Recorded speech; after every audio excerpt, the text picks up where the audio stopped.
السلام علیکم ورحمۃ اللہ وبرکاتہ۔ وعلیکم السلام ورحمۃ اللہ وبرکاتہ۔ اعوذ باللہ السمیع العلیم من الشیطان الرجیم من ہمزہ ونفخہ ونفثہ۔ بسم اللہ الرحمن الرحیم۔ وجاء رجل من اقصى المدینة يسعى قال یا موسى ان الملأ يأتمرون بك ليقتلوك فاخرج انی لك من الناصحین۔ فخرج منها خائفا يترقب قال رب نجني من القوم الظالمين ولما توجه تلقاء مدين قال عسى ربي أن يهديني سواء السبيل۔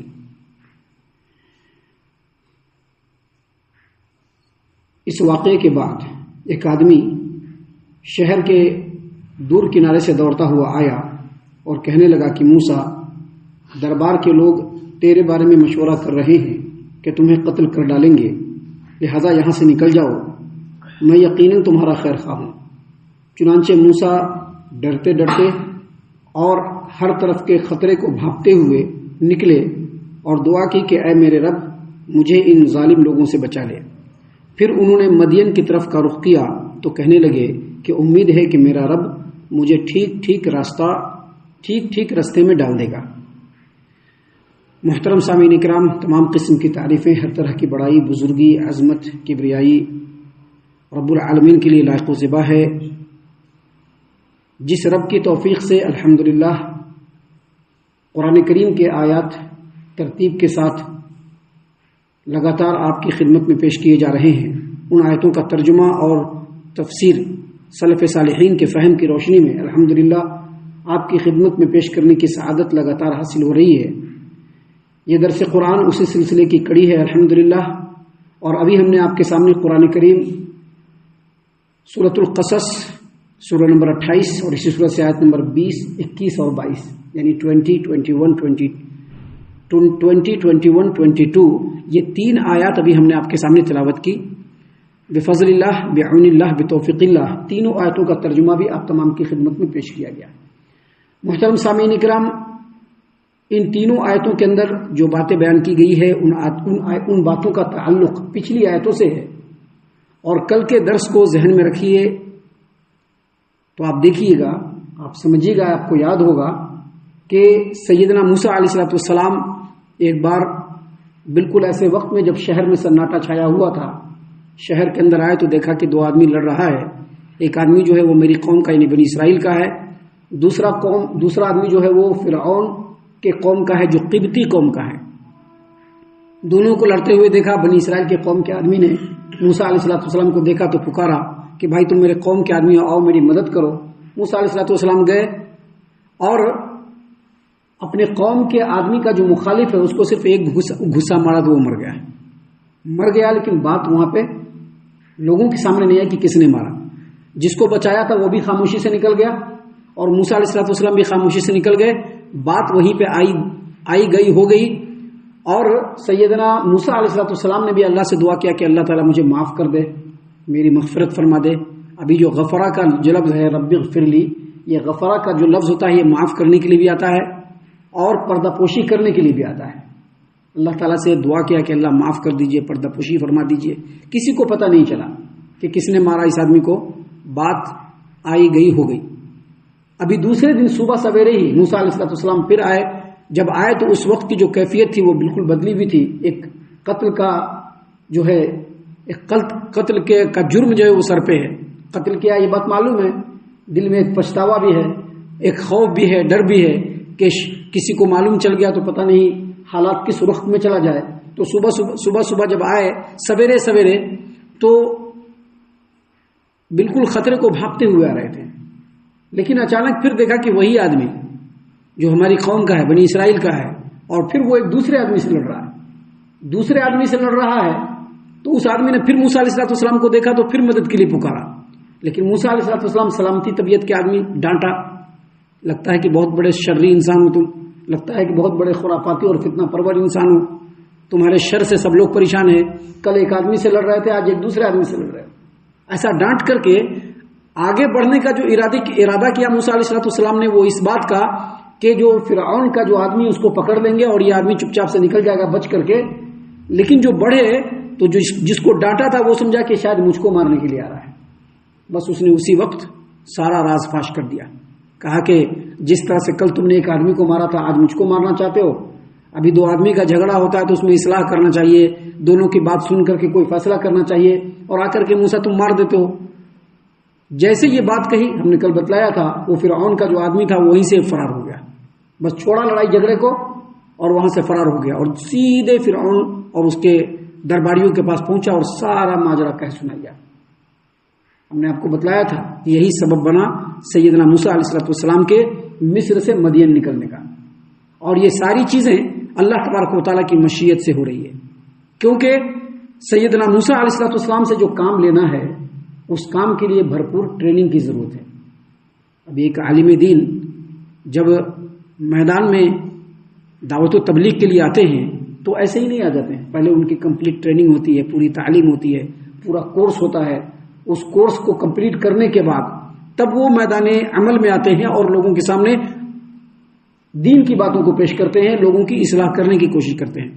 ویسے ہی سیدنا موسیٰ علیہ السلام کے تعلق سے اللہ تبارک و تعالیٰ کی مشیت پہلے سے تھی کہ اب یہاں سے نکلنا ہے اور سیدنا شعیب علیہ السلام کی خدمت میں جانا ہے, وہاں پر رہنا ہے, اور پھر واپسی میں ان کے اوپر وہ ذمہ داری دی جائے گی جو بہت بڑی ذمہ داری ہے. اور ہم نے اس سورت کریمہ کے آغاز میں ہی بتلا دیا تھا کہ سیدنا موسیٰ علیہ السلام کو جن حالات میں نبوت ملی اور جن حالات میں ان کو اپنی دعوت کے کام کا آغاز کرنا تھا ویسے حالت ہمارے محمد عربی صلی اللہ علیہ وسلم کے بھی نہیں تھے. بڑے ہی سخت, انتہائی دشوار اور بڑے ہی کٹھن پرستھتیوں میں سیدنا موسیٰ علیہ السلام کو اللہ کی توحید کی بات لوگوں تک پہنچانی تھی. تو اس کے لیے بہت ہی کٹھن پریشرم کی ضرورت تھی, جس کے لیے اللہ تبارک و تعالیٰ نے یہ مشیت میں رکھا تھا کہ موسیٰ علیہ السلام کو مصر سے نکلنا ہے اور سیدھے مدین جانا ہے. اس طرح کی جب بات ہوئی اور اس آدمی نے جا کر کے فرعون کے درباریوں کے درمیان میں کہہ دیا کہ موسیٰ جو ہے یہ ہم لوگوں کے ساتھ محل میں رہتا ہے, فرعون اور آل فرعون کے ساتھ رہتا ہے, لیکن اس کی پوری ہمدردیاں بنی اسرائیل کے ساتھ ہے, اور اس نے بنی اسرائیلیوں کی حمایت میں ہمارے قوم کے ایک آدمی کو قتل بھی کر دیا ہے. جب یہ بات کہی تو مشورہ ہونے لگا. اللہ تبارک و تعالیٰ نے یہاں پر اسی بات کو بیان فرمایا. اللہ نے کیا فرمایا, وَجَاءَ رَجُلٌ مِّنْ أَقْصَى الْمَدِينَةِ يَسْعَىٰ, شہر کے دور کنارے سے ایک آدمی دوڑتا ہوا آ رہا ہے اور کہہ رہا ہے, اس نے کہا یا موسیٰ ان الملأ یأتمرون بک لیقتلوک, یہ جو سرداران ہیں تمہارے بارے میں آپس میں ڈسکشن کر رہے ہیں, مشورہ کر رہے ہیں. مشورہ کیا کر رہے ہیں کہ تم کو قتل کر دیا جائے. ان الملأ یأتمرون بک لیقتلوک, تاکہ تم کو قتل کر دیا جائے. فخرج انی لک من الناصحین, ایک کام کرو تم جتنی جلدی ہو سکے شہر کو چھوڑ دو, میں تمہاری خیر خواہی کے لیے اور تمہاری بھلائی کے لیے کہہ رہا ہوں, میں تمہارا بھلا چاہنے والا ہوں. اصل میں ہوا یہی بات کہ جب وہ آدمی جا کر کے فرعون اور فرعونیوں کے درمیان یہ بات کہا تو سارے لوگ مل کر کے یہی جو ہے مشورہ کرنے لگے کہ دیکھو رہتا ہم لوگوں کے ساتھ ہے, رہتا ہے فرعون کے محل میں, پوری شاہانہ ٹھاٹ باٹ کے ساتھ رہتا ہے, ہم لوگوں کے ساتھ رہتا ہے, لیکن اصل میں یہ بنی اسرائیلیوں کا ہمدرد ہے, اور دیکھو ہمارے ایک آدمی کو قتل بھی کر دیا, اب کیا کرنا چاہیے. تو سب لوگوں نے اتفاق کیا کہ اس کو قتل کر دیا جائے. انہی لوگوں کے بیچ میں ایک ایسا آدمی بھی تھا جو اصل میں موسیٰ علیہ السلام کی قوم سے نہیں تھا, لیکن وہ موسیٰ علیہ السلام سے گہری ہمدردی رکھتا تھا. اب ساتھ رہتے رہتے کچھ ایسے آدمی ہوتے ہیں یا کوئی ایسا آدمی ہوتا ہے جو بڑی گہری ہمدردی رکھتا ہے, اچھا برا سوچتا ہے. تو اس آدمی نے جب دیکھا کہ موسیٰ علیہ السلام کے بارے میں اس طرح کی بات ہو رہی ہے, وہ فوراً بیچ مجلس سے اٹھا, چپکے سے خاموشی سے اٹھا اور دوڑتے ہوئے موسیٰ علیہ السلام کے پاس آیا اور کہا کہ دیکھیے آپ کے بارے میں ایسا جو ہے ابھی لوگ جو ہے بات چیت کر رہے ہیں, اور میں بھی بہت جلدی آپ تک لوگ پہنچیں گے, لہذا بہتر یہ ہے کہ جتنی جلدی ہو سکے آپ یہاں سے کہیں دور چلے جائیے, اور میں آپ کے بھلے کے لیے یہ سب باتیں کہہ رہا ہوں. جیسے ہی اس آدمی نے سیدنا موسیٰ علیہ السلام کو تنبیہ کیا اور بتلایا کہ ایسا ہو رہا ہے, موسیٰ علیہ السلام فوراً وہیں سے الٹے پاؤں بھاگ کھڑے ہوئے. اللہ نے فرمایا فخرج منہا خائفا یترقب, وہاں سے نکلے ڈرتے ہوئے کہ کتنا جلدی ہو سکے یہاں سے بھاگ جائے, اور ہوشیار ہو کر کے بھی نکلے کہ دیکھیں کہیں سے کوئی خطرہ تو نہیں آ جائے گا, کہیں کدھر سے کوئی آدمی مل کر کے ہم کو اریسٹ تو نہیں کر لے گا, کہیں حکومت کے جو سپاہی لوگ ہیں کہیں وہ آ کر کے مجھ کو اریسٹ تو نہیں کر لیں گے. ہر طرف سے خطرے کو بھاپتے ہوئے آگے بڑھے اور نکلتے نکل رہے ہیں, اور ساتھ ہی ساتھ اللہ تبارک و تعالیٰ سے دعا بھی کر رہے ہیں, اور رب نجنی من القوم الظالمین, اے میرے رب ان ظالم لوگوں سے مجھ کو بچا لے. یہاں پر کیا پتہ چلتا ہے, یہاں پر یہ پتہ چلتا ہے کہ جو اللہ کے نیکوکار بندے رہے ہیں ان کا ہمیشہ سے یہ شیوا رہا ہے کہ اچھائی کی حالت میں تو دعا کرتے ہی ہیں, لیکن جب اسرت اور تنگی کے حالات آتے ہیں، پریشانی کے حالات آتے ہیں، تو اسپیشلی اطاعت و فرما برداری کے ساتھ اللہ تبارک و تعالیٰ سے دعاؤں کا بھی سہارا لیتے ہیں۔ فوراً کہا رب، اے میرے رب۔ کیوں ایسا کہا؟